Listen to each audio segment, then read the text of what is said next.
Welcome to episode 2 of the IDK podcast. Felt cute, might delete later. I don't know.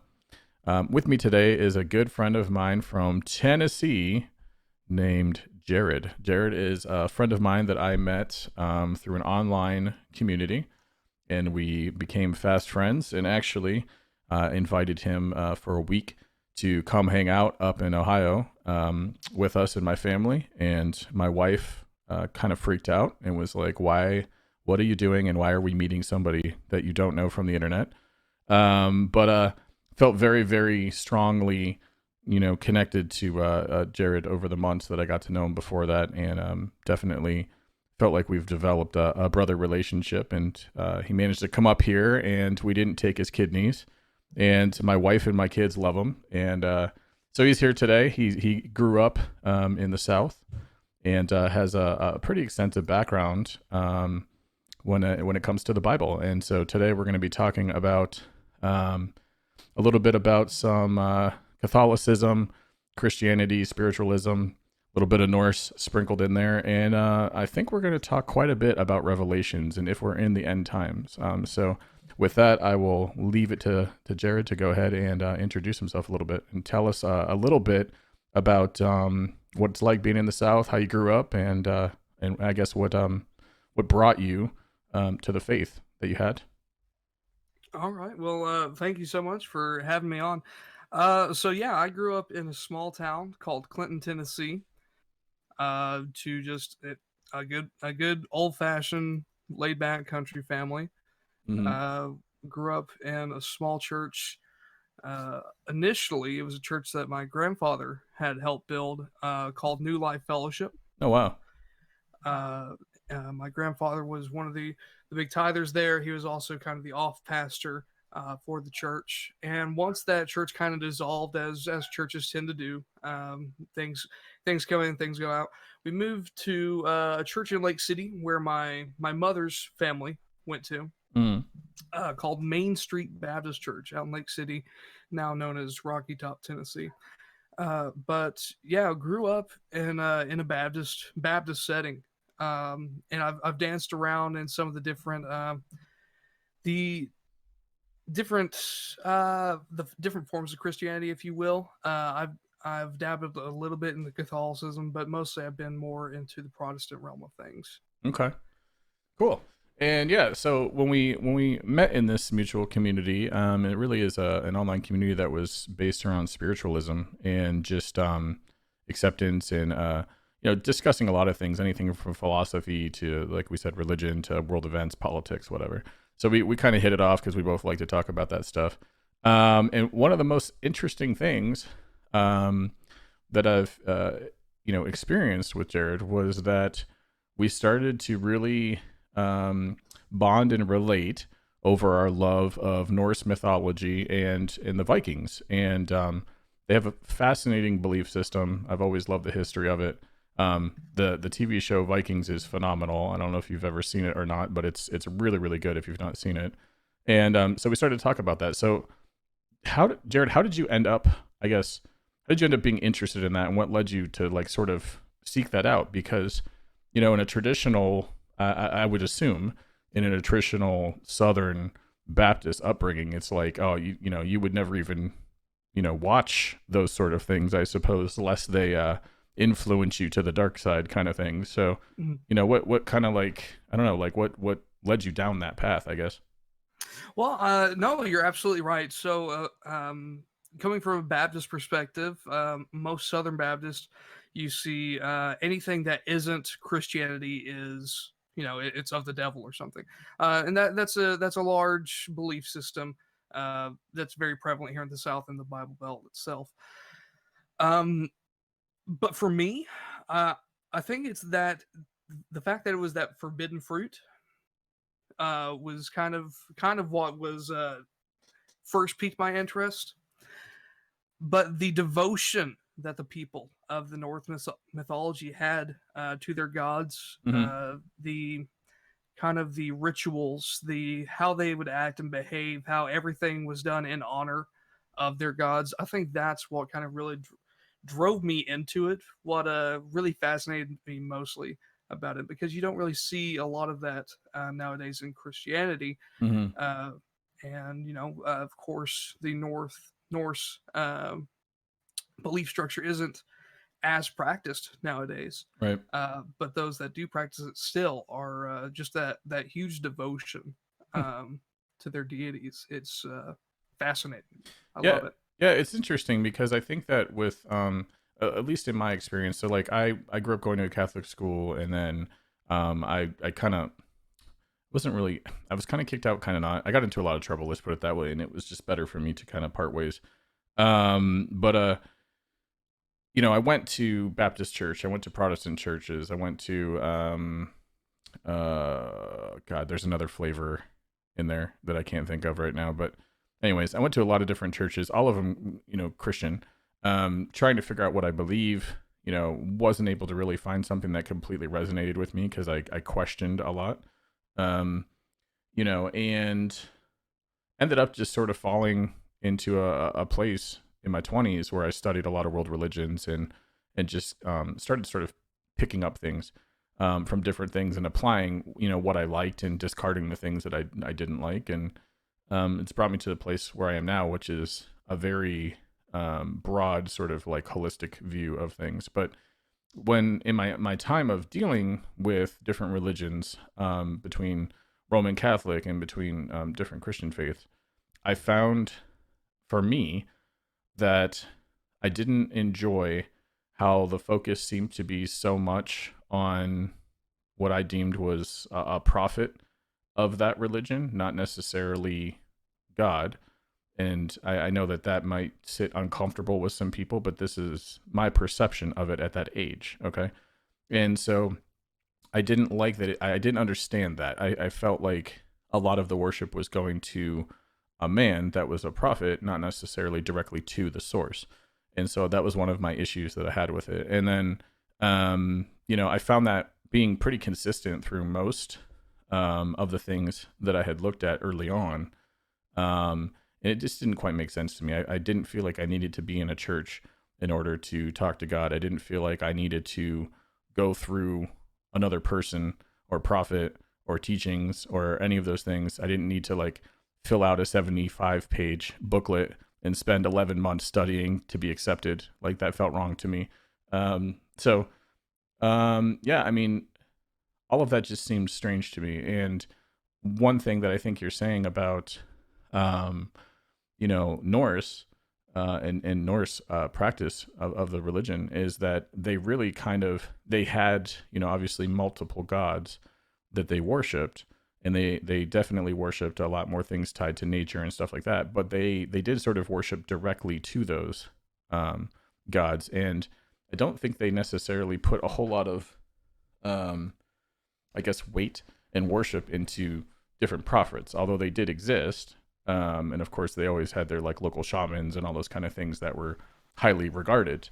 But yeah, they tended to just sort of go right to the source, which I thought was sort of interesting.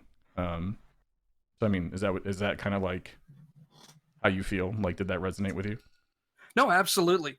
And it's like you said, and I think we may have touched on this outside of this podcast a little bit, even before maybe a couple weeks ago, where yeah, no, I agree. I believe that a lot of the churches, their worship, their devotion, what they are giving their praise and their thanks to, it's not God. Mm-hmm. It's of course, the argument can be made. It's the Trinity, the Spirit, the Son, and the Father. But you have Jesus who says in everything that you do, you need to give thanks to God. Mm-hmm. In everything that we do, and a lot of churches I find are giving thanks to Jesus. And yes, Jesus is the one who came down, was sacrificed, and because of his sacrifice, we are able to go to heaven. We're able to be saved. And so yes, there is in my eyes, there is a certain respect, certain amount of praise, certain worship that should go to Jesus for that. Absolutely, Mm-hmm. not no doubt in my mind. But for everything else that is in this world, I see people giving thanks to Jesus for their health, for the Mm-hmm. weather, for uh, asking Jesus to save them from war, from illness. Mm-hmm. And whenever in Christianity, God, the maker of all things, the highest one, the God of the gods, King of the kings, Lord of the lords, he's the one that you're supposed to be devoting yourself to. Yeah. Um, and there's it goes in, we hear that God is a jealous God. I don't And believe whenever that. you get, well, think about it this way. If you have, I want you to think, you're sitting down with your son. I Yeah. want you to think about this. And he's having an issue. Say he's having problems with the school project.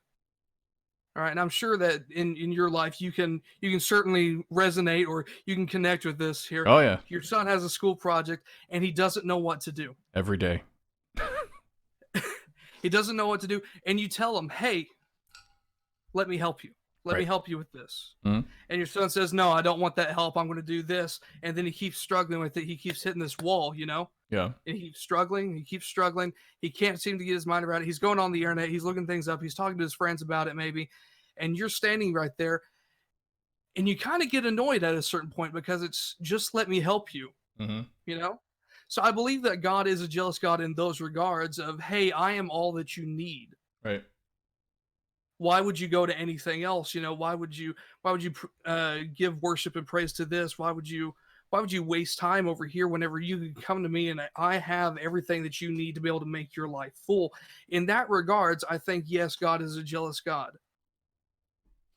However, a lot of people say God is a jealous God in that if you don't devote every second to him, Mm-hmm.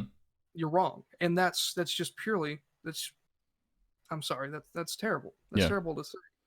Because God is love. Yes.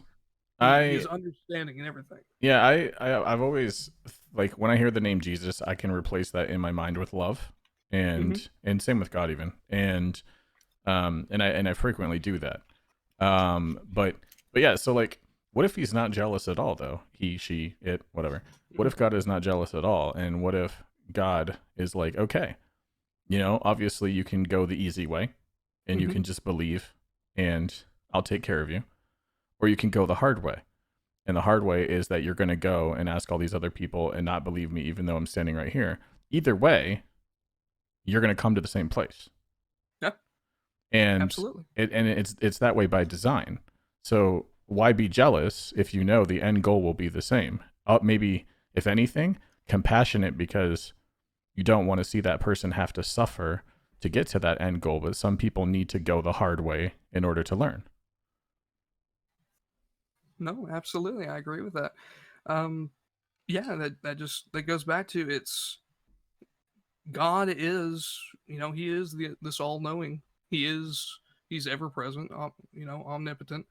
It's he is, and it says in the Bible, God is just love, Mm-hmm. you know. And if you don't know love, then you don't know God, because God is love. Mm-hmm. And we have a lot of people throwing judgments around, who claim to be Christian, that spread these words, this venom, this poison around. Mm-hmm. And we see it on the news constantly. There's certain groups that I won't name because it's not my show. But but yeah, we do see that. But it's no, you're absolutely right. It's, for me, I do believe that we're going to get there. However we get there, it doesn't matter. It's going to be the easy way. It's going to be the hard way. Right. And I think we've talked, and I've told you multiple times, where it's just, I go with the flow of life. Yeah. I firmly believe you're the exact same way, where it's just go with the flow of life. Life will take you on great adventures, and it will show you the best that the world has to offer you. And in the end, you're going to reach the exact same place that you'll have reached if you hadn't just let life just sweep you up and take you. Yeah, it's very interesting. Like, we've talked about this on the first podcast. Like, obviously, I believe in karma, I believe in reincarnation, all those things, and I think sometimes you have to take that hard path in order to, like, right some wrongs, and learn some things, as well as teach others and things like that. So I always found that to be pretty interesting.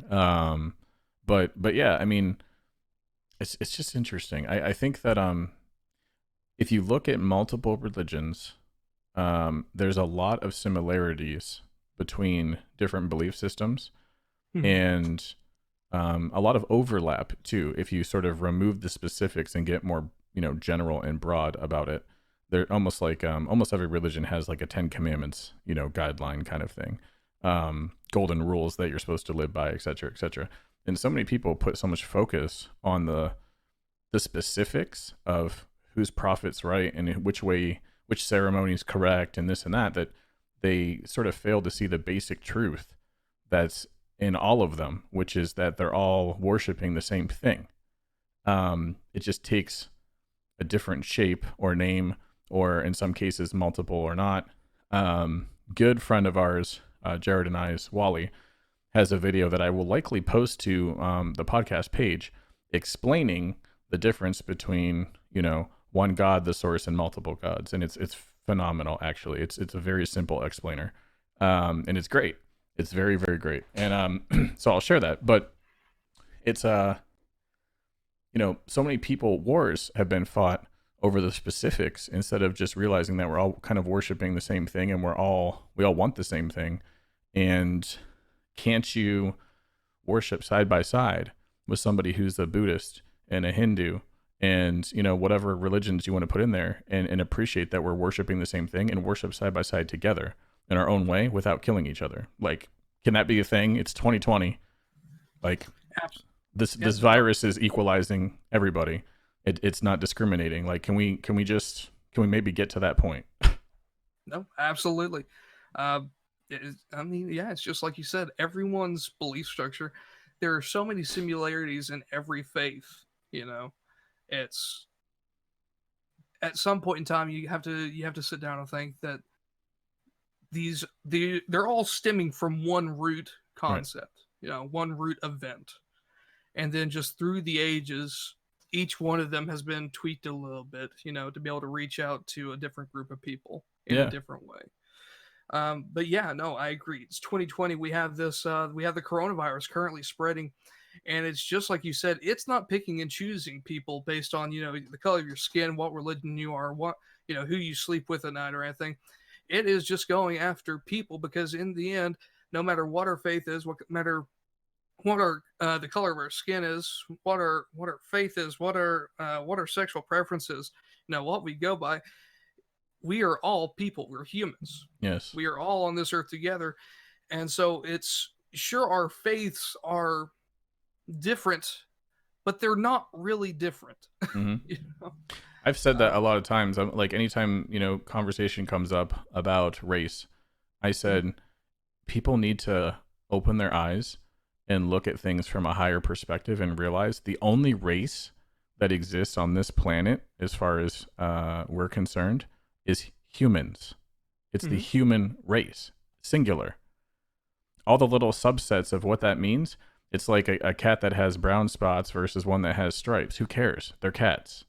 And people need to realize that and rally around that and recognize that we're all human beings, and that's the only race that matters. And whether or not we make it through all this stuff is up to us. And the last podcast we talked a little bit about like Italy, the waters clearing in the canal for the first time in 60, 70 years, and like dolphins swimming in it and fish coming back. And it's like, when this is all said and done and we see the progress the planet has made to heal itself during the time that we've been sort of like in quarantine, you have to go back and make a conscious decision to pollute that canal again. Like, hey, I don't want these dolphins and fish here anymore, so I'm going to go back to the way it was. Like, that's a conscious decision.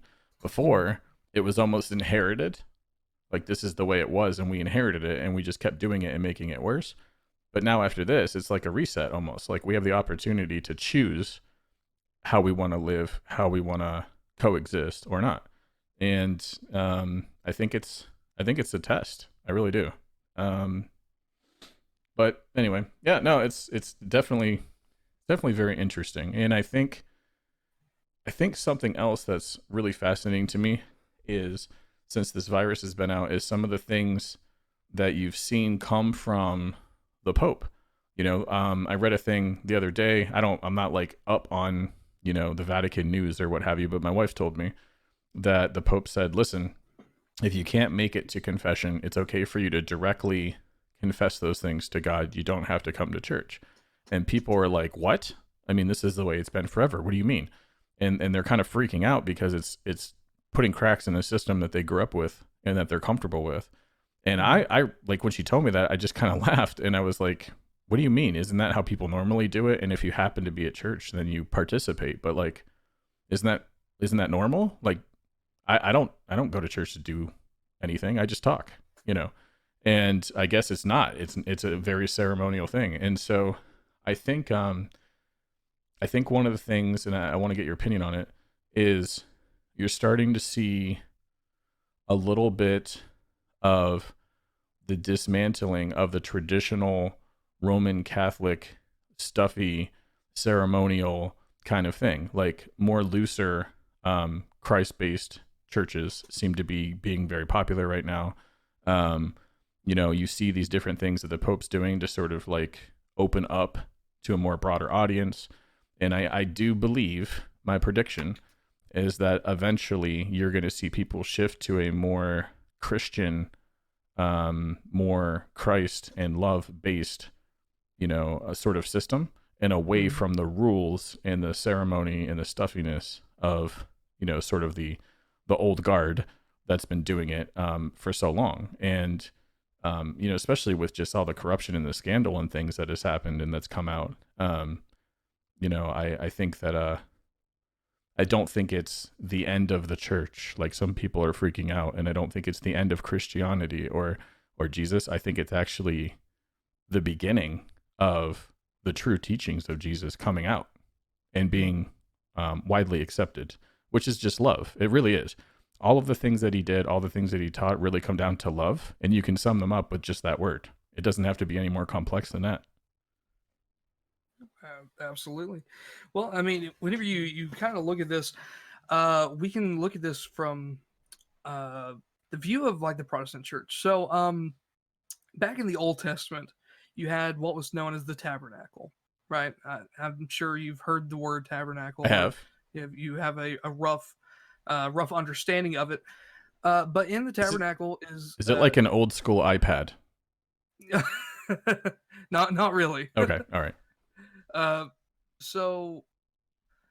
But you'd have like this temple that would be set up, and there's a back room that only the priests are allowed to go into. People will come in, they will pay their tithe, listen to the priest. The priest will go back and pray for the other people, right? Yep.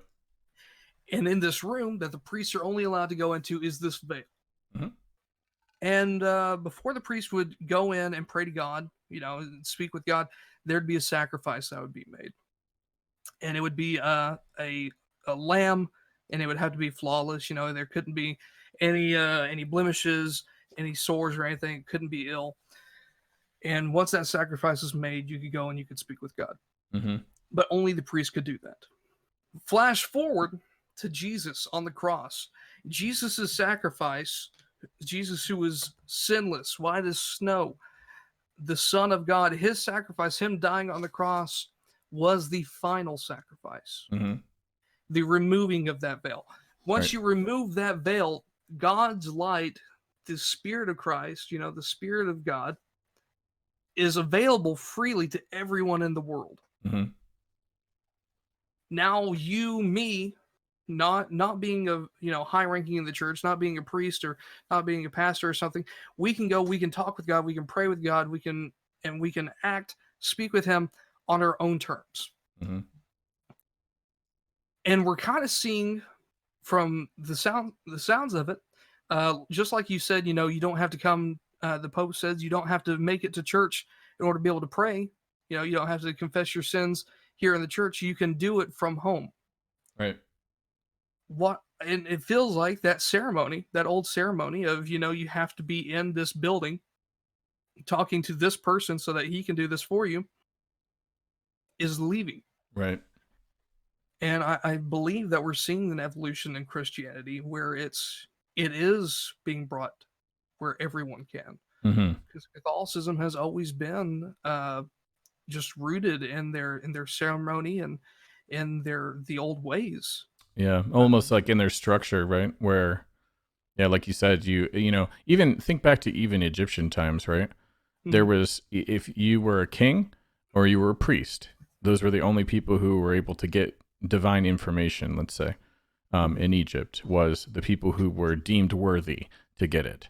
I always, from a young age, I always had issues with that. Again, went to a Catholic school. That's kind of how it was a little bit. And because it was still really old school. I mean, they had like nuns and they beat us with yardsticks if we were bad. Like, sorry, plenty of nuns out there that I know that are sweethearts and never did any of that stuff. But me personally, I got the yardstick a few times. And that's just, they were old school and that's how it was. And, but, like, yeah, I mean, it was very structural. It was very top down. It was whatever. And I always had an issue because it never felt right to me. I always felt like I shouldn't have to do this. Shouldn't have to go through someone else. There shouldn't be somebody who it's their job to get that information and I'm not allowed to tap into it as well. And I think that's kind of what pushed me down that path, was my anger about it. And like, there has to be something better than this, or something closer to what makes me feel good, Absolutely. There's in no way that I can see, that I can ever foresee, should there be a middleman between you and your creator. Right. And that's what we've had in the Catholic Church for a long time, is there's that middleman. Yeah, there's like this extra layer. And it's, this is opening up your creator, your father. You can sit down and talk with them. It doesn't have to be in a certain setting. Right. The church is more than a building. The church is the body and the people that are around you, that surround you. And that's something, like, me personally, I'm not a big fan of church. I don't really go to church very often and stuff. I've always not liked to go because of my experience of it when I was younger, and I didn't believe in the ceremony was needed. I didn't believe that the people were needed, as far as the people preaching and all those things. Like, I don't need all of that. I can do my own research. I'm that kind of person. And then I think really my wife going to church made me understand things a little bit more from her perspective, which is that sometimes people need that fellowship and they get together so that they can feel part of a group and things like that. And it's something that, I always grew up as being a little introvert and kind of a loner. So I don't feel that desire as much. And I say that, but yet I spend many, many hours a week in social online groups doing the exact same thing, finding fellowship. So, I understand it now, but I think I didn't when I was younger. It didn't make sense to me. But yeah, so definitely serves a purpose. It's good. I actually think that I feel bad for people who that's their norm and they're not able to gather. And now it's come to like, oh, we're going to watch it, streaming or whatever. Because, especially like the older crowd of people, I think taking something for some people that's such a rooted part of their everyday away is scary. So like, I'm thinking like people that would be like my grandma's age or whatever. So yeah, I mean, hopefully, this causes, some technology, leaps and bounds where, I think more people are going to be set up to stream online and to do things online and even podcast, to make sure that they can get their message out there, because, the future is uncertain and we don't exactly know, what it holds. So, Oh, absolutely. This is one of those things where, and especially for those that are, that are of the faith, it's the will of God will be done no matter how right. how it is. So Right. it's where there's a will, there's a way. Yeah. Now, this is interesting. I've had this conversation, I know, with you off the podcast a bit and some other people. What do you think about all of the people who are saying we're in the end of times and we're in Revelations and things? Like, I had someone who literally said, well, listen, we had the fires that were in Australia and scorched most of that and killed a bunch of animals and, et cetera, plus California. We had over in Iran, I think they still maybe are having like massive issues with locusts, where they tried to do some prevention by spraying the crops, and then the camels ate the crops. And so there was just like footage out there of just dead camels and locusts everywhere. I mean, the sky was like black with locusts. It was insane. and then you have this virus now that's, going through the globe and, all these things. And, I mean, like, there's a lot of people that think we're just being punished for all of the things that we've done and for fighting wars and all that kind of stuff. And I'm just curious your thoughts, because I can see how some people might think that. I don't necessarily believe that myself, but I can see why some people would be drawn to that, and think that way. So, I mean, what are your thoughts? Well, much like you, I can see why people would think that. For me, I don't believe that we're in the end times. Are we nearing it? Absolutely. We're nearing it every day. We're we're not we're not terribly far off. I say within, maybe 1,000 years we'll be seeing it. But we are right now.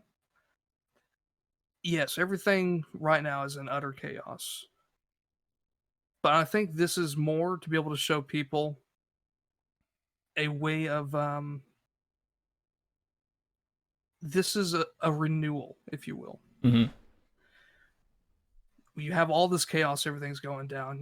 Everything is starting to seem really bleak. People are scared, Yeah. genuinely scared. And I think whenever all this blows over, whenever the calm comes after the storm, people are going to have a new appreciation for what life is, what our world is. Mm-hmm. I think this is, if anything, this is more of a sign of you need to start taking better care of what you've been given. Yeah. Because it can be taken away just like this. Do I think that the end times are here right now? No. Mm-hmm. It's no one is ever going to know exactly when the end of the world is. It will come it will come in the blink of an eye. No one will know whenever it was going to happen. No one, I promise you this. If someone's out here saying that on this day the world is going to end, it's not going to end on that day. Well, even look at the Mayan calendar, right? And the Mayan calendar predicted in 2012 that the world was going to end. And then later, much later, we found out they weren't actually predicting the end of the world. They were predicting the end of an age. And so you have, different ages that have been recorded through history. And I think from 2012 until now has been the start of this age of more compassion, more peace. You wouldn't think that there's more because of the media and what you see on TV. But I actually think that in people's hearts, I think that people are starting to get fed up with, the corruption, the, evil things that are happening, the trafficking, the drugs, the pain, the suffering, everything. And you're starting to see a lot of that get exposed now. And so I think that even in the Bible, when they discuss Revelations and it being the end of the world, I think it's symbolic. I actually think that it's the end of an age, because if you think about it, the Christian religion has only been around a couple thousand years, right? Mm-hmm. We know we've been here a lot longer than that. There's other religions that have been around much, much longer, and they've predicted different things and endings and stuff as well, different ages. And so I feel like what's described as the end of an age. And, when I think of the second coming of Christ, I say that in my head as the second coming of love, and the age of Christ being the age of love. And if we're headed in a direction where we can root out all of the corruption and the evil and the things we don't like about the world and ourselves, and try to get to a place of more cooperation and love, then to me, that's the second coming of Christ. That it's not a physical being that's going to drop down and be like, hey, I'm Jesus, how's it going? It's going to be his teachings are going to actually be applied and honored and celebrated and put to use. And that will be the second coming of Christ. And I think that that's happening. It's in the process of happening now. I think that we have some time to go, but I don't think the world is ever going to end. I think the world has been here obviously way longer than we have been here. And I think if this quarantine has taught us anything, is that the earth and the world is very resilient and will continue on even if we wipe ourselves off, and is intelligent enough to repopulate and re-evolve, into whatever life is meant to be here. So it doesn't concern me too much. No, absolutely not. And it's it's just like you said with in Italy, we're seeing the return of the dolphins and the fish into the waterways. It's been said that it would take years Mm-hmm. for that stuff to happen, and within what, weeks, Yeah. we're seeing this massive change, this massive healing, if you will, to the earth because of this, because people are they're not being as active. We're not seeing as much destruction going on because people are trying to take care of themselves, trying to stay home, trying to Yep. neutralize the situation that's at hand. Well, and even everyone's panicked about global warming. Oh my God, the Earth, we're going to destroy ourselves in 12 years. If this is any indication of the fact that we're not going to destroy the planet in 12 years, because look how quickly it rebounded just now with a couple weeks of people kind of being off the grid. I'm hoping that opens a lot of people's eyes to the information and the panic that's getting spread and how much bullshit it actually is, because we now have proof. There's no way that we could ever predict how quickly we were going to kill the Earth or not kill the Earth, but we certainly can predict how quickly it recovers because now we have data. And it's control. Mm-hmm. The control was everybody was inside. Everybody globally. Yes, there's people, there's outliers, whatever. But the bulk of the information would say that this is a testable thing, that there was a control in place, right? Absolutely. So I think that's going to change. I hope it changes a lot of people's viewpoint on that. And the other thing is, I like, people freak out about like the caps melting, right? Like the North and South Pole and the polar ice caps melting and things like that. And I've made this prediction before. I'm going to make it again. When those caps melt, the ice is just going to move. It's not going away. It's not going to flood everything. Certain places will flood. Certain places will drought. It will move, and places that were not supposed to freeze will freeze, and places that have been frozen will unfreeze. And when we discover what's been hidden under that ice, it will change our understanding of how long we've been here, and many other things, I think, because there is stuff there that we just can't get at, is my opinion. When I was a freshman in college, I took environmental science. I talked about this on the last podcast as well. And my environmental science professor said, listen, the poles are shifting and moving. The magnetic poles, okay? The North and South Pole are staying where they are. The magnetic poles are shifting. When the magnetic poles shift, they take everything and move it as well. And that's why you're seeing a lot of like crazy weather and all these other things. And what he said is that like in the United States, for example, that we won't be able to grow corn in Ohio anymore. We'll have to grow oranges like Florida, because Ohio will have Florida temperatures. Now that was 20 years ago. Now it's true. It is hot enough here to grow oranges year round. We get rain all the damn time, like Florida, and it's getting more and more like Florida every single day. Florida is getting even hotter and becoming like the tropics that are way, way south. And so I believe in that. And if you believe in that, then that means that, like I said, the Arctics are going to shift, and those kind of things are going to happen. And so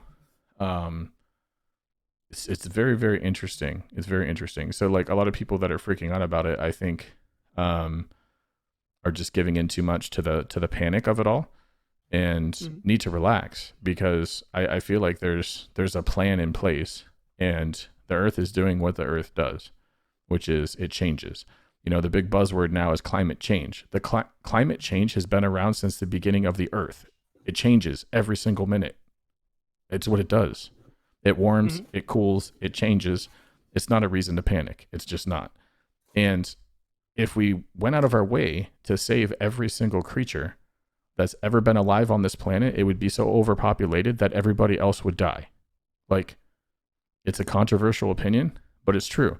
The whole reason why we've survived as a species is because during, different evolution processes with animals and things, certain species have died off and other species have come in, brand new ones.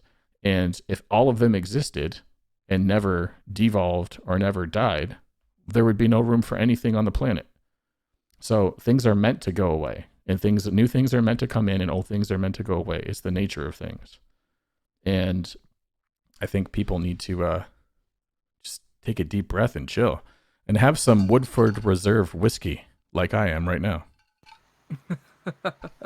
Sponsored, not sponsored. Yeah. Unofficially, unofficially sponsored by a lot of alcohol. No, I'm kidding, sort of. But yeah, no, I mean, I do think that's going to happen, and I think that especially with this virus thing, I think that it's interesting how people aren't so concerned about those things that they were freaking out about before, because now it's like we're just concerned about our health. And the thing that we were so scared of oh my God, we're going to destroy the planet, miraculously came back with a vengeance, pretty well in a short period of time, while our eyes were elsewhere taking care of ourselves, which is what we should be doing. I mean, you shouldn't go consciously and destroy the environment because you don't care about it, but there is a way to coexist. Like, there's a way to coexist with all things on the planet, and still allow things to naturally take their course. You know what I mean? Absolutely. It's like you said, it's not only a changing of the people, a changing of the world, it's a changing of the energy around us as well. Yep. On a physical and a spiritual level. It goes back to that, what we were saying earlier, where we're going to be seeing, this new present energy in our groups and our religions. This era, this age of love. And I think this is definitely, just from the virus, from the earth changing, we are seeing the beginnings of that. Mm-hmm. And that's a lot of that is what we kind of talked about in the last podcast too, was just that this virus serves more. There's multiple layers to the reason why this virus is doing what it's doing right now than just, it's attacking people and a population, control and like all the other paranoid like conspiracy shit that's going on, out there. It's more than that. It's bringing us together in a way that nothing ever has. It's causing us to look at our systems and realize the failures and the weaknesses in them, so that we can try to fix them before a major thing happens. I mean, God forbid, imagine if the power grid got wiped out in the United States for just 2 weeks, the whole country all at once. Oh yeah, it would change everything.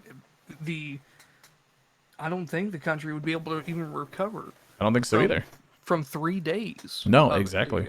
All the food, I mean, think about it. If all the food in the entire country basically went bad all at once, because everybody refrigerates everything now, right? You have some canned goods and things, but think about it, like fresh produce, whatever. If everything kind of just went, we'd be screwed. Do we have any kind of like backup to the energy grid to make sure that that's functioning properly? Not really. If we had like a mini freeze in the country, there's parts of the country that if they went into like a freeze, the power would not work. Like, it would overload the system because the system's not built to support everybody at their max capacity all at once.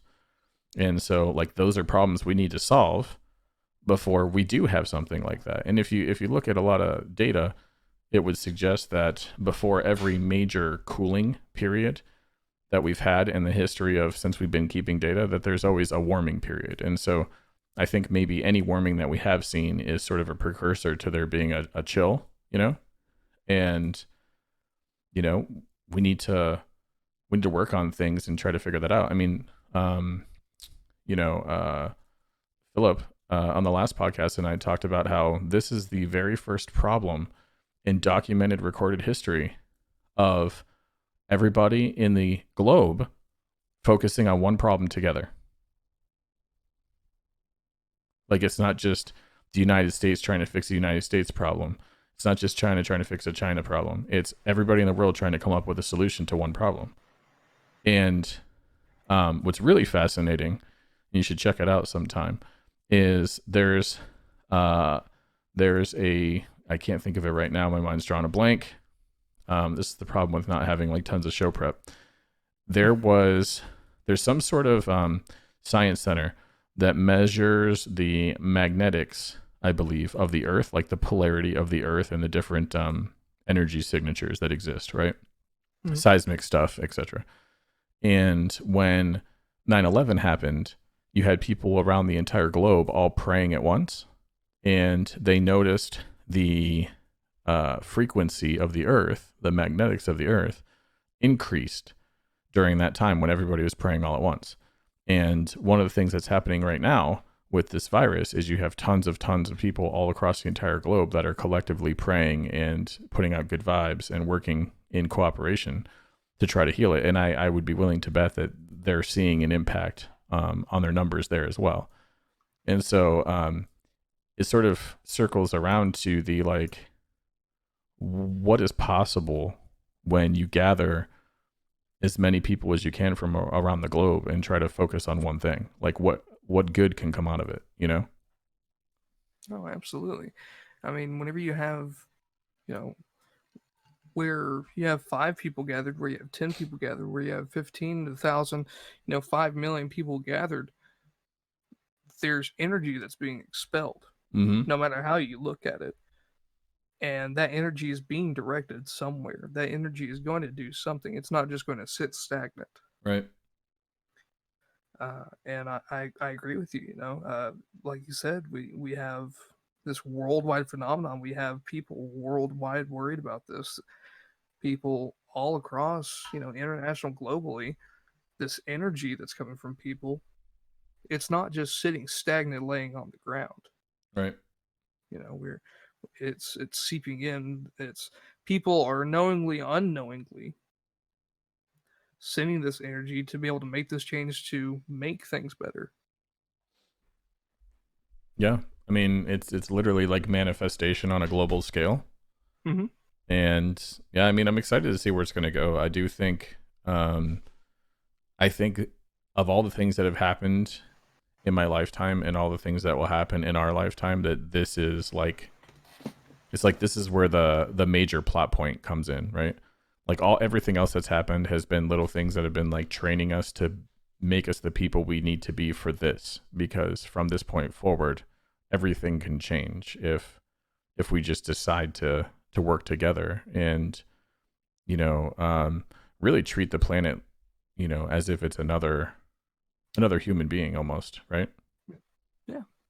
But again, there are certain things that exist within the planet to, like, everything serves a purpose, like I know I have friends that think like, oh, we should just eat wheatgrass and sunshine, and that's what our diet should consist of because it's the thing that would hurt the planet the least. But there's a solution out there, I think, to